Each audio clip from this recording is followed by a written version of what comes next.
In this video, I'm going to show you how to fill text with an image in Google Slides. Let's launch the Google Chrome web browser. In the top right corner, click on the grid icon. In the drop-down menu, click on Slides. Let's open a blank presentation from here. Delete the existing text boxes from here. Take a text box from the top menu and place it on the slide.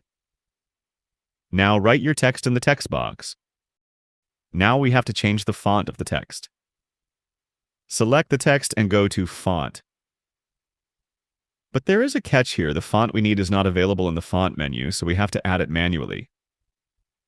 In the font menu, click on More Fonts. In the search bar, search for Zilla. This is the font we are looking for. The reason we need to use this font is this is the only font that is inverted and suitable for the effect we want. Any other font would not work here. Select the Zilla Slab Highlight font and click on OK. Increase the font size to your needs. In my case, I will increase it to 170. Now reposition the text by dragging the edges of the text box. Make the text bold. In the title bar, click on Insert. In the drop-down menu, click on Image.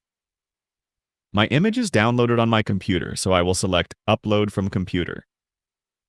Now select your image and click on Open. While selecting the image, press Ctrl plus down arrow on your keyboard.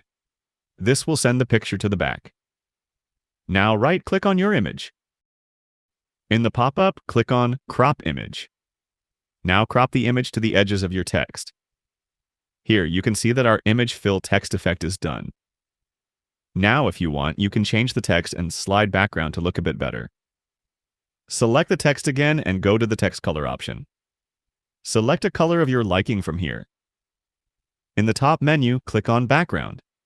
In the pop-up, click on Color and select the same color you selected for your text background. Here, you can see that our effect is complete. Following these steps, you can create an image fill text effect easily. Feel free to reach out if you encounter any issues during the process. If this video helps you out, please leave a like and subscribe. Comment below if you have any questions. If you need further assistance, consider hiring a professional using the link in this video below.